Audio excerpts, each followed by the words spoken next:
शंकर के पास बहुत समय से एक बहुत ही भली अच्छी गाय थी जिसका नाम मधु था। मधु ने काफी सालों तक शंकर को भर भर के दूध दिया। जब वो बहुत गरीब हुआ करता था तब से मधु उसके पास थी और मधु की वजह से शंकर की गरीबी दूर हुई। उसका दूध इतना टेस्टी और मीठा दूध था कि सारे गांव वाले उसी के घर से दूध ले जाना पसंद करते थे। लेकिन अब समय ऐसा आ गया था कि मधु ना तो बच्चे दे सकती थी और ना दूध। वो बूढ़ी हो चुकी थी। लेकिन मधु की ही जनी हुई दो बेटियां चांदनी और रोशनी शंकर के घर में थीं। दोनों गायें अब शंकर का घर चला रही थी। अच्छा खासा दूध देती थी दोनों। इस बात से मधु को गर्व भी होता था कि उसकी बेटियां उसकी जगह दूध दे रही हैं। चांदनी, आज तो तुमने बहुत दूध दिया बहन। मुझे लग रहा है तुमने आज ज्यादा ही चारा खा लिया था। हाँ दीदी, आज मैंने कुछ ज्यादा ही खा लिया था। भूखी इतनी तेज थी आज कि खाते खाते पता ही नहीं चला। मेरी बच्चियों, मुझे इस बात का गर्व है कि मैं मालिक को दूध नहीं दे सकती। अब बूढ़ी हो गई हूँ, पर तुम दोनों मेरा अंश, मेरा नाम रोशन कर रही हो। मालिक को इतना दूध देके उनका घर चला रही हो। मैं तो किसी काम की नहीं रही अब।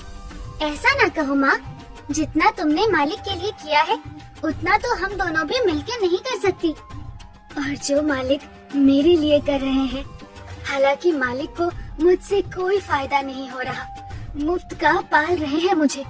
उनकी जगह कोई दूसरा होता तो मुझे कब का कसाई को बेच चुका होता।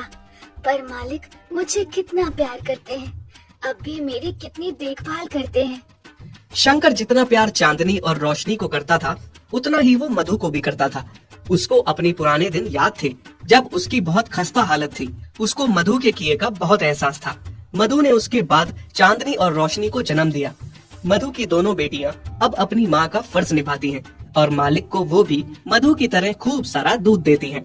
शंकर सुबह सुबह दोनों गायों से दूध लेता और अपने ऑटो में दूध डाल के शहर ले जाके बेच देता। विधि, ओ विधि। हाँ जी कहिए। मैं जा रहा हूँ दूध लेकर शहर।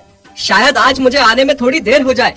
तुम ऐसा करना, चारा काट के रख देना, फिर घर आके मैं खुद ही चारा ले आऊंगा। ठीक है। शंकर दूध निकाल के ऑटो में डाल के ले जाता है और विधि चारा काटने चली जाती है। थक गई। चारा तो मैंने काट दिया। अब ऐसा करती हूँ, चारा खुद ही घर ले जाती हूँ। पता नहीं शाम को वो कब आएंगे थके हुए। विधि चारा सर पे उठा के खुद ही घर ले जाने लगी। थोड़ा भारी होने की वजह से चारा एक जगह सर से गिर जाता है।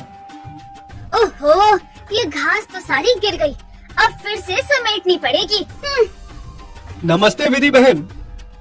नमस्ते भाई साहब। ये क्या बहन, इतना सारा चारा कहाँ ले जा रही हो आप? गाय भी तो तीन है हमारे पास, इतना चारा तो लग ही जाता है। अरे बहन जी, माना 2 गाय आपकी दूध देती हैं, आपकी कमाई उन्हीं पे टिकी है।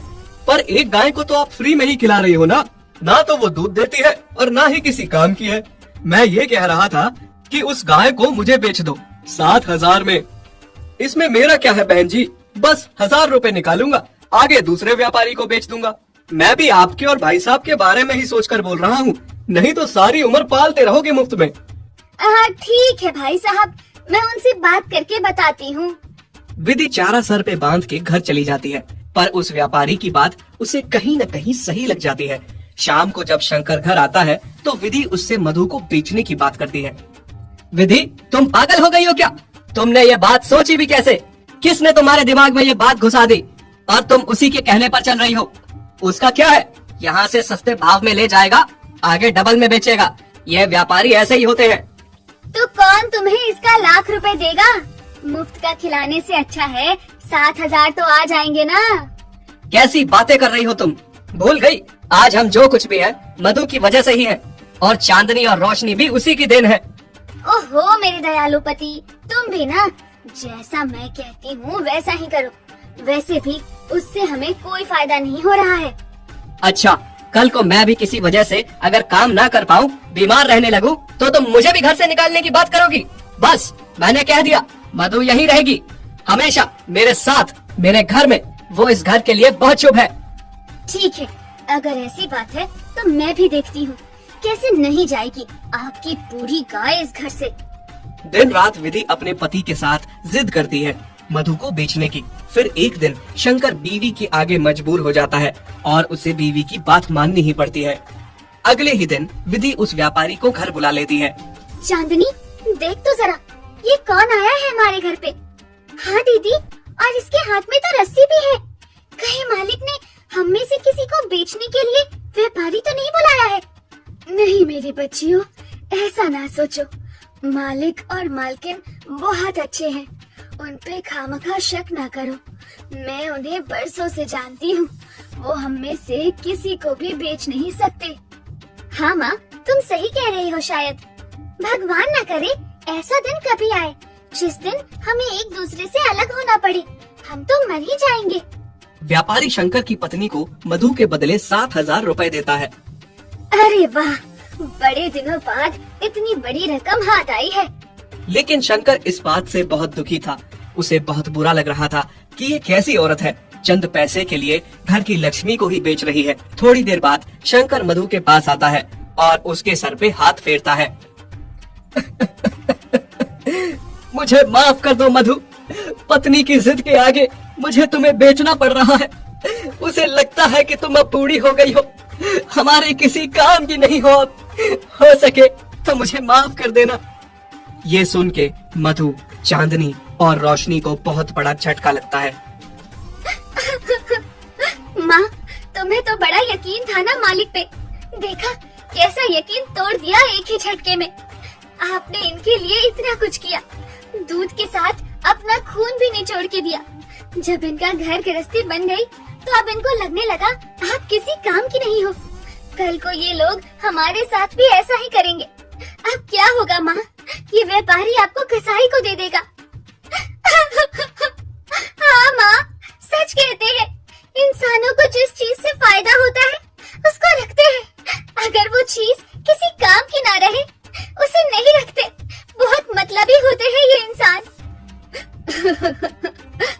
बुरा तो मुझे भी बहुत लग रहा है मेरी बच्चियों, पर मेरी भी समझ में नहीं आ रहा मालिक ऐसा क्यों कर रहे हैं। तभी व्यापारी मधु को रस्सी से बांध के वहाँ से ले जाने लगता है। चांदनी और रोशनी बहुत रोती हैं। माँ, माँ, माँ, हम आपके बिना कैसे रहेंगे? जाते जाते मधु की आंखों में बस आंसू थे। वो तो अपने मालिक से उसके बेचने का शिकवा भी नहीं कर पाई। व्यापारी उस बुजुर्ग गाय को रास्ते में खूब मारते मारते ले जाता है। घर पहुँच के उसे गौशाला में बांध देता है और खूब सारा चारा खिलाता है। लेकिन मधु को पता था कि उसे खूब खिलाएगा पिलाएगा, फिर कसाई को उसे बेच के मोटी रकम हासिल करेगा। फिर थोड़ी देर में कसाई व्यापारी से मिलने आता है। व्यापारी उसे कहता है कि कुछ दिनों में आके उसे ले जाए। नहीं, नहीं, ये व्यापारी तो मुझे कसाई को सौंप रहे हैं। मुझे नहीं मरना। मालिक, आपने ऐसा क्यों किया? मेरी क्या गलती थी? हाँ, मुझे इतनी जल्दी हार नहीं माननी चाहिए। मुझे वापस मालिक और अपनी बच्चियों के पास जाना होगा। न जाने मेरी बच्चियों का मेरे बिना क्या हाल है। उधर चांदनी और रोशनी का अपनी माँ के बिना बहुत बुरा हाल था। फिर रात में जैसे तैसे गले का खूंटा तोड़ के मधु भागती हुई घर पहुँच जाती है।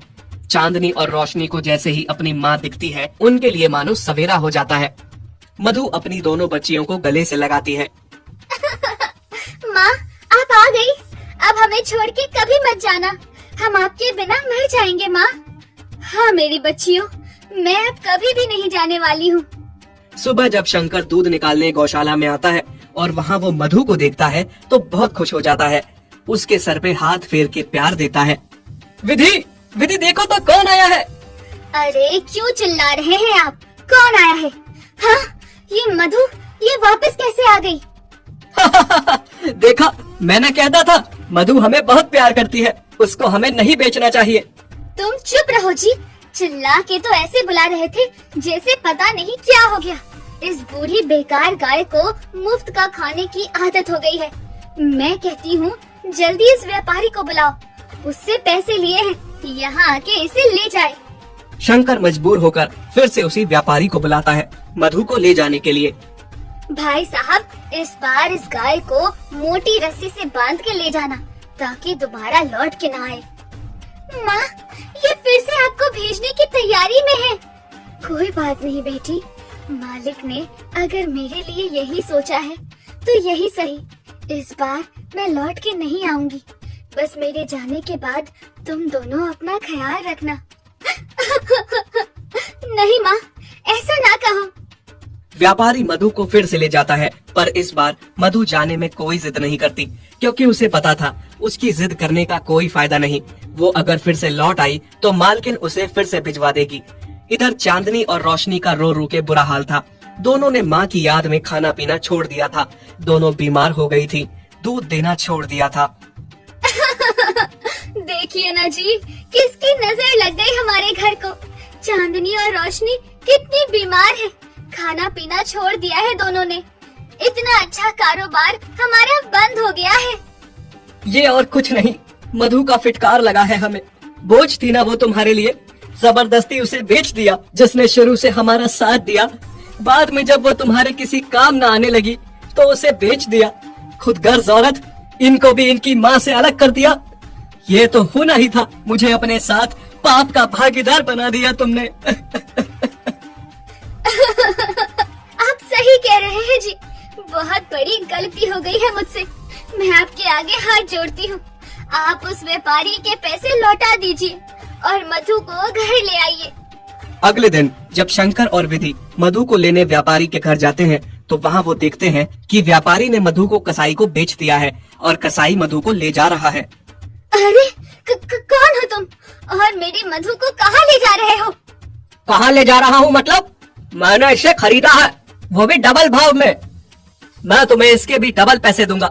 मेरी गाय मुझे वापस कर दो। ठीक है, ले लो, मुझे तो पैसे से मतलब है, पर इस बूढ़ी गाय में रखा क्या है? वो तुमसे मतलब नहीं है, तुम बस पैसे लो और हमारी गाय को वापस करो। शंकर और मधु कसाई को पैसे देते हैं और मधु को वापस ले आते हैं। मधु, मुझे माफ कर दो, मैं कितनी गलत थी। मैंने तुम्हारे साथ कितना गलत किया। मेरी वजह से आज तुम्हारे साथ वो कसाई न जाने क्या कर लेता। हाँ मधु, अब जो भी हो जाए मैं तुम्हें कभी खुद से अलग नहीं करूँगा। जब चांदनी और रोशनी अपनी माँ को वापस पाती है तो बहुत खुश हो जाती है और दोनों अपनी माँ के गले लग जाती हैं। अगर आपको हमारी ये वीडियो अच्छी लगी तो प्लीज हमारे फेसबुक पेज को लाइक, शेयर, कमेंट और फॉलो जरूर करें।